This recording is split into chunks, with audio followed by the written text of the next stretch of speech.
ರಾಜ ನನ್ನ ರಾಜ ಚಿತ್ರದ 100 ಕಣ್ಣು ಸಾಲದು ಹಾಡು ಕನ್ನಡ ಚಿತ್ರರಂಗದ ಸಾರ್ವಕಾಲಿಕ ಜನಪ್ರಿಯ ಗೀತೆಗಳಲ್ಲಿ ಒಂದಾಗಿದೆ. ನಾನು ಹಿಂದಿನ ವಿಡಿಯೋದಲ್ಲಿ ನಿಮಗೆ 1976ರ ಈ ಹಾಡಿನ ಪ್ರಮುಖ ವಿಶೇಷತೆ ಡಾಕ್ಟರ್ ರಾಜಕುಮಾರ್ ಅವರ ಒಂದು ಹಾಡಿನ ಪಲ್ಲವಿ ಹೇಗೆ ಬದಲಾಗಿದೆ ಅಂತ ಹೇಳಿದ್ದೆ. ಈ ಹಾಡಿನ ಕೆಲವು ಪ್ರಮುಖ ವಿಶೇಷತೆಗಳು ಇಲ್ಲಿವೆ. ಚಿತ್ರದ ಬಿಡುಗಡೆಯ ಸಮಯದಲ್ಲಿ ಕೆಲವು ಫೈಟ್ ದೃಶ್ಯಗಳನ್ನು ಕತ್ತರಿಸಿದ್ದರಿಂದ ಕಲೆಕ್ಷನ್ ಕಡಿಮೆಯಾಗಿತ್ತು.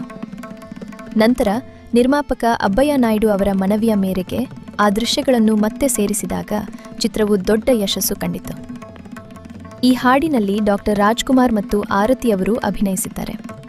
ಚಿತ್ರದ ಕಥೆಯನ್ನು ಪ್ರಸಿದ್ಧ ಸಾಹಿತಿ ಜೋಡಿ ಸಲೀಂ ಜಾವೇದ್ ಅವರು ಬರೆದಿದ್ದರು. ಈ ಹಾಡನ್ನು ಖ್ಯಾತ ಗಾಯಕರಾದ ಪಿ.ಬಿ. ಶ್ರೀನಿವಾಸ್ ಮತ್ತು ಎಸ್.ಪಿ. ಬಾಲಸುಬ್ರಹ್ಮಣ್ಯಂ ಅವರು ಜೊತೆಯಾಗಿ ಹಾಡಿದ್ದಾರೆ. ಡಾಕ್ಟರ್ ರಾಜ್ಕುಮಾರ್ ಅವರ ಚಿತ್ರಗಳಲ್ಲಿ ಇಬ್ಬರು ದಿಗ್ಗಜ ಗಾಯಕರು ಜೊತೆಯಾಗಿ ಹಾಡಿರುವುದು ಈ ಹಾಡಿನ ಒಂದು ವಿಶೇಷ. ಜಿ.ಕೆ. ವೆಂಕಟೇಶ್ ಅವರು ಈ ಹಾಡಿಗೆ ಅದ್ಭುತವಾಗಿ ಸಂಗೀತ ನೀಡಿದ್ದಾರೆ.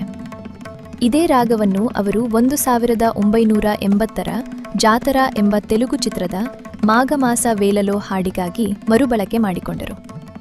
ಆದರೆ ಇಂದು ಅದೇ ಹಾಡಿನೊಳಗಿನ ಒಂದು ಸೂಕ್ಷ್ಮ ವಿಶೇಷತೆ, ಸಂಗೀತ ರಹಸ್ಯವನ್ನು ನಿಮಗೆ ಹೇಳುತ್ತೇನೆ. ಗಮನದಿಂದ ಕೇಳಿ. ಹಾಡಿನ ಪರಿಚಯ. ಈ ಹಾಡಿನ ಆರಂಭಿಕ ಸಾಹಿತ್ಯ ಬಾರೆ ನನ್ನ ಮೋಹಿನಿ ಎಂದಿತ್ತು. ಆದರೆ ನಂತರ ಗೀತ ಸಾಹಿತಿ ಚಿ. ಉದಯಶಂಕರ್ ಅವರು ಅದನ್ನು ಬದಲಾಯಿಸಿದರು.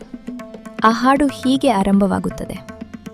100 ಕಣ್ಣು ಸಾಲದು ನಾನಿನ್ನ ನೋಡಲು, 100 ಮಾತು ಸಾಲದು ನಾನಿನ್ನ ಬಣ್ಣಿಸಲು. ಆದರೆ ರಾಜ್ಕುಮಾರ್ ಅವರು ಹಾಡಿನಲ್ಲಿ ಪ್ರವೇಶ ಮಾಡಿದ ತಕ್ಷಣ ಅದೇ ಪಲ್ಲವಿ ಹೀಗೆ ಬದಲಾಗುತ್ತದೆ.